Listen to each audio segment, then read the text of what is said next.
Hi, I am Dr. Atmaram Sherke. I am from Symbiosis Law School, Pune. Recently, I have completed my PhD in intellectual property in cyberspace. Symbiosis Law School, Pune is constituent of Symbiosis International University.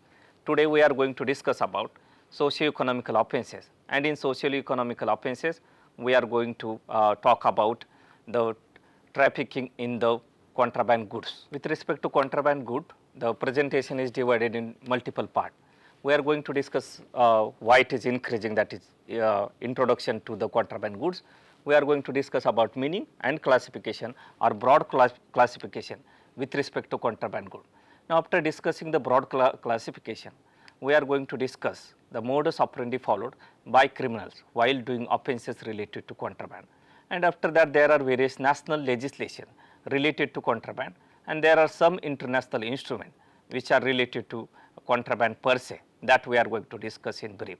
Since there is lack of time or paucity of time, we are going to only discuss it in brief, or I am going to introduce it, and after that few reforms may be suggested while concluding the topic. Offences related to contraband goods are continuously increasing, and business related to contraband goods worldwide is continuously increasing.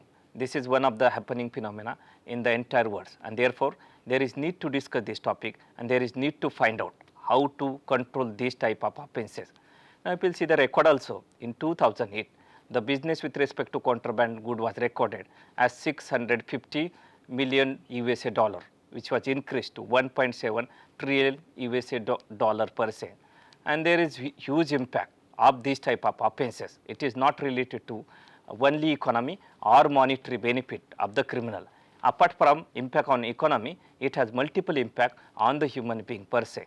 So, it has impact on the health of the people or health of the person of particular country, which may destroy, or this type of offences may destroy the human capital of particular country.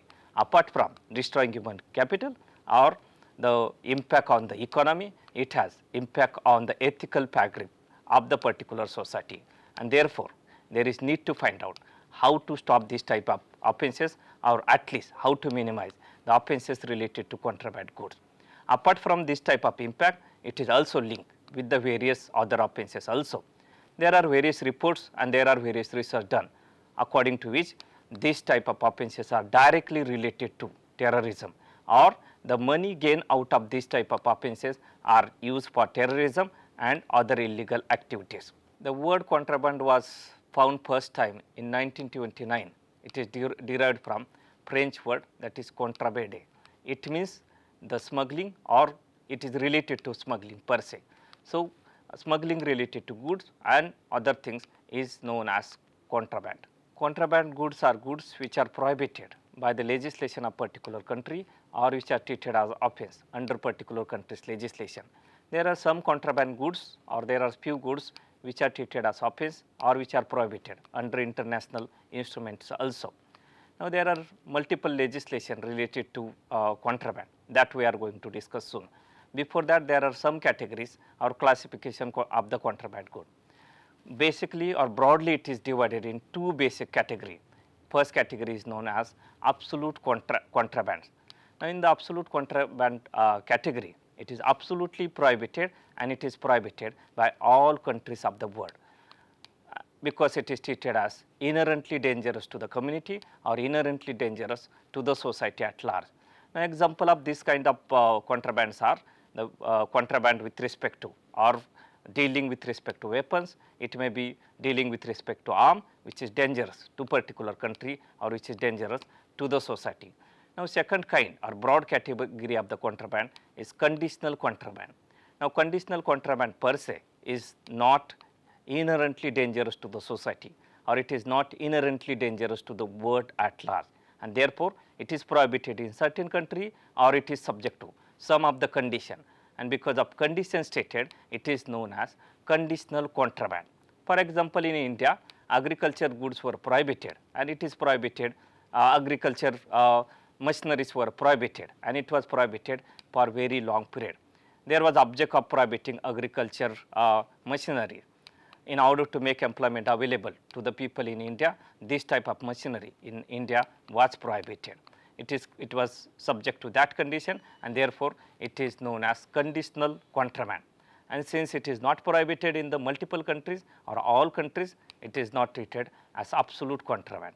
Now, apart from this broad category, that is the absolute contraband or conditional contraband, there are sub 3 categories, or there are sub 3 types of the contraband. The first contraband or first type of contraband or goods which is related to contraband are known as natural product. Now, natural product include wildlife or product related to wildlife, product related to trees, etc., or woods, etc. For example, sandalwood is prohibited in some of the country, and therefore it is part of contraband. Now, in case of wildlife, it is prohibited in the maximum countries, and therefore sometime it may be completely prohibited, or it may come in first category, or it may go in second category. Now, second subtypes of contraband is illegal drug, which is prohibited in maximum countries. Illegal drug like opium, like heroin are prohibited, which is inherently dangerous to the society at large, or which is inherently dangerous to the world, that is dangerous to the health of the person or health of the people in particular country, and therefore it will fall in the first broad category, that is absolute contraband. Third category of type of contraband is based on the product or based on the counterfeit product. Now, product per se or this category of product per se are permitted in every country, but there may be counterfeit product which is prohibited in every country almost, or it may be fraudulent machinery, or name of the product may be changed, name of the company may be changed, or false name may be provided in the particular product or company, and therefore it may be in the second category in maximum cases, and in few countries it is completely prohibited. So, this type of prohibition may be part of intellectual property right, because it is related to product which is intellectual property right of particular company. There are various ways or modus operandi of doing offences related to contraband. So, sometime it is done by contraband, that is by concealing some of the important information. For example, quantity of the product may be concealed in order to save the taxation or tariff imposed by the particular country, and sometimes documents are changed, or there is modification of the document in order to gain certain things, or in order to export the product or certain things in particular country. Now, there are multiple legislation in India. We are going to discuss about 7 basic legislation which is directly related to contraband, and there are 3 international instruments. After discussion about international legislation, we are going to discuss about international instrument. The first legislation and basic legislation related to contraband is the Foreign Trade Development and Regulation Act.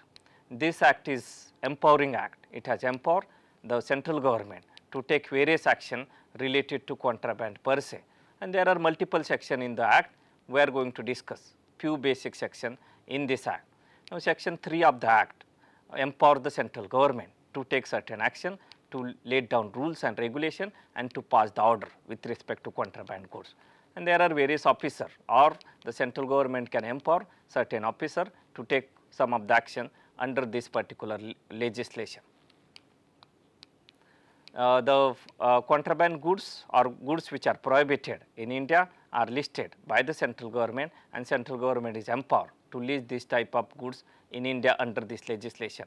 And under section 9, the central government can issue, suspend or cancel license with respect to certain goods, or good may be imported, exported and imported subject to that license, or subject to suspension of that license by the central government in some of the cases.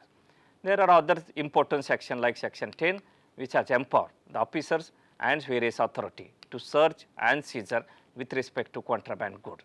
So, if there is some reason to believe that there are contraband goods involved in particular transaction, there may be search, or if it is stored in particular house, there may be search and seizure of that type of contraband good. Now, apart from that, we have section 11. According to section 11, there shall not be any export or import which is not permitted under this legislation or broad empowering legislation in India. And this act also prohibits the attempt of any type of export which is contravention or in contravention of this act or rules regulation made by the central government under this particular legislation. And there are other sections which are provided penalties under this act also. Section 11 is dealing with the penalties. So, penalty normally shall be it shall be extended to 1000 rupees, and in case of particular good found, it may be 5 times more or 5 times of that particular value of the particular good. In case of 1000 and the actual product value, whichever is more will be considered by the authority. Now, we have section 14. According to section 14, right of hearing shall be given to the person affected in this case. Normally, right of hearing is given in the writing, or oral hearing is not provided. But in some cases or in some complicated cases, oral hearing may be provided by the authority, and that may be requested by the person concerned. The second major legislation or legislation dealing with the contraband is the Custom Act 1962. Under Custom Act 1962, there are various officers and there are various authorities created by the central legislative authority, that is Parliament. That officers include the commissioner, chief commissioner, it is also include deputy commissioner and assistant commissioner dealing with this type of contraband or dealing with the custom per se. And this legislation also provides the power, that power include preventive power and detention power under this act. These officers are also empowered to search and seizure some of the goods which are prohibited or which are related to contraband per se, and power to impose the liability, that is penal action or penalty is also given under this legislation enacted by the central government. Now, under this legislation there are various offences created. That offence also include, or major offences are also include the preparation of false document or declaring something which is false or fictitious, and even taking signature, false signature on the document or signing false document for the purpose of saving tax or custom per se is made as offence or treated as offence under this particular legislation, or declaring any statement which is false and related to custom per se is offence under this particular legislation. Now, apart from this first offence, there are other multiple offences also, and even the obstruction of the officers of the custom is treated as one of the offence under this particular legislation, and punishment may go up to 6 months, and there may be fine or both may be imposed by the authority under this particular legislation. Now, in case of avoiding duty or doing trade with respect to prohibited good also, punishment is provided, and punishment may go up to 6 months or it may be extended to the 6 months, fine may be imposed, both may be imposed in some of the cases. Now, we have section 135 capital A under this particular legislation, wherein preparation with respect to custom or contraband good is also treated as offence. So, in particular offence there are multiple stages. So, first person may have mens rea or person may think about commission of offence, and after thinking about commission of offence, there may be some preparation of offence. That preparation of offence per se is also made as offence under this particular legislation, and it is punishable up to 3 years. Fine may be imposed. In some cases, fine and punishment up to 3 years may be imposed by the appropriate authority. Now, apart from this, there are various power given to the court also.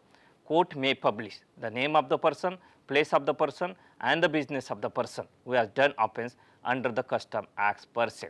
Even officers working under this legislation or empowered under this legislation may do certain type of offence, and that is treated as offence or more serious offence under this legislation, and appropriate penalties and appropriate sanction can be imposed by the authority. Now, apart from these type of offences, there may be some other offences which is made punishable under this legislation. But under section 138 capital A, there is assumption of the culpability or mental state of mind under this legislation.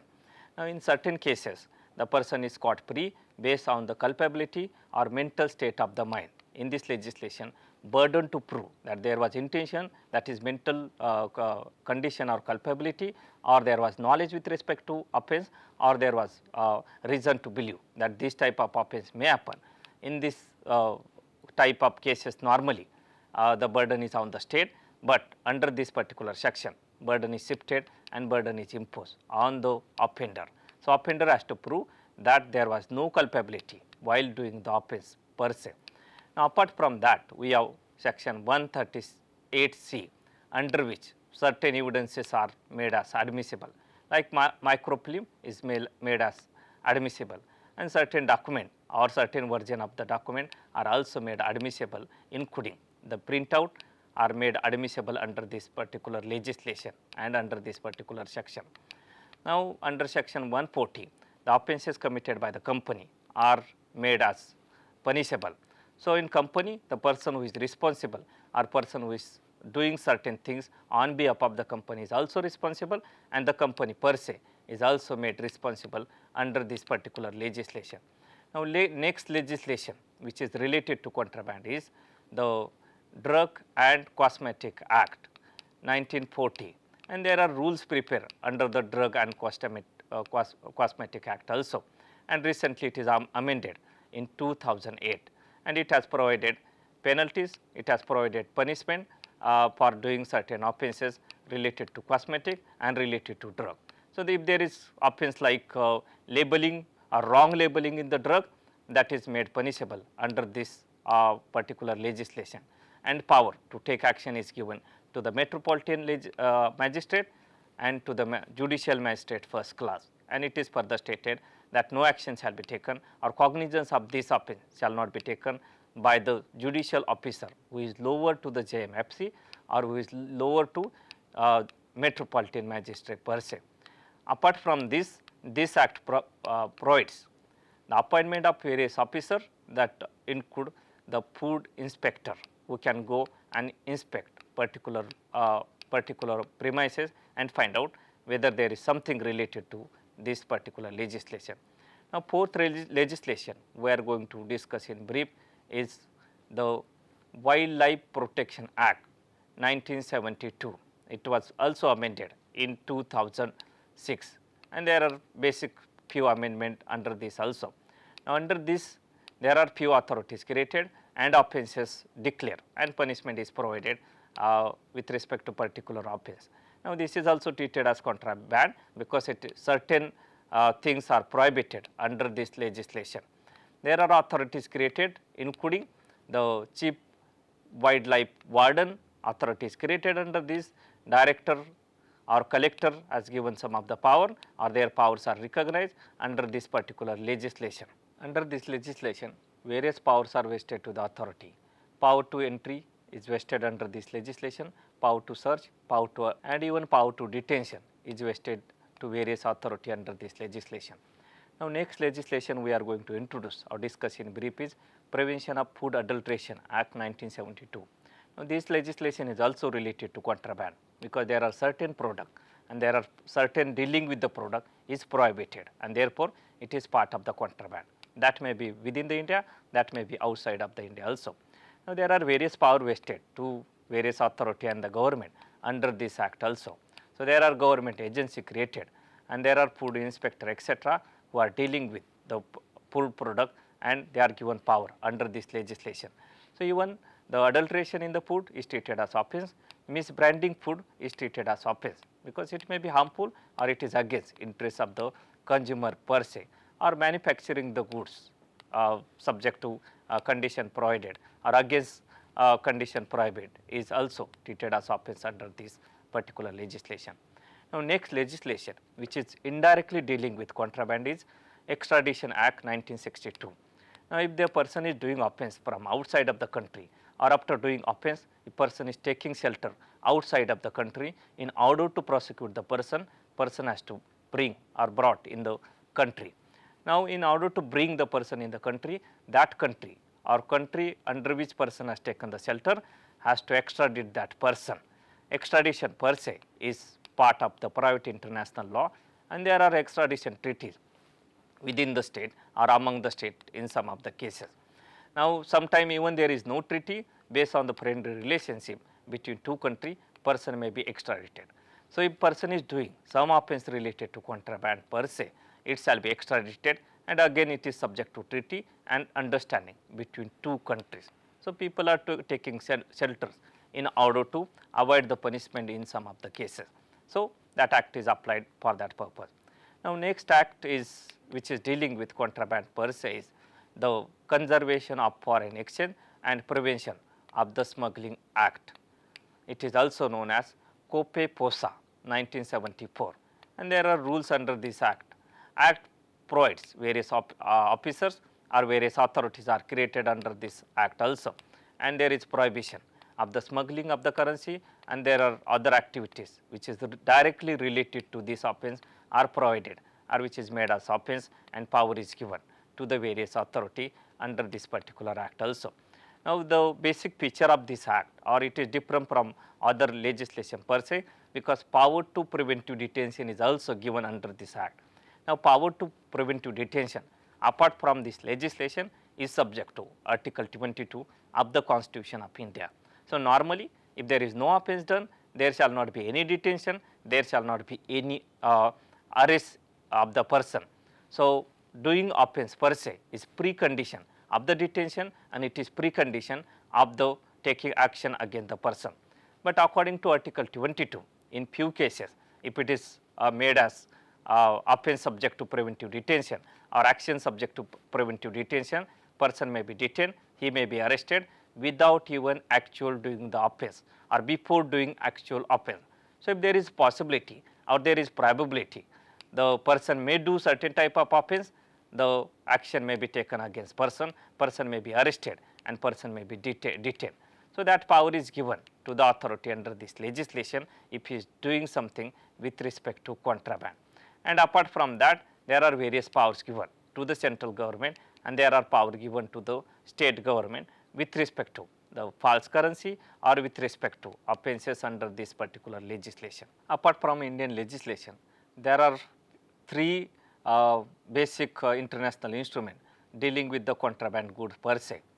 These international instruments are important to be discussed because contraband goods are imported from outside of the country and it is exported to the outside of the country also. And therefore, at least we should know what are the basic international instruments dealing with this problem or related to this problem per se.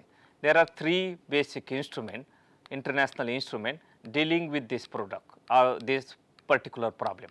First international instrument which is directly related to this problem is London Declaration on laws related to naval wars, and there is second instrument which is known as San Remo Manual.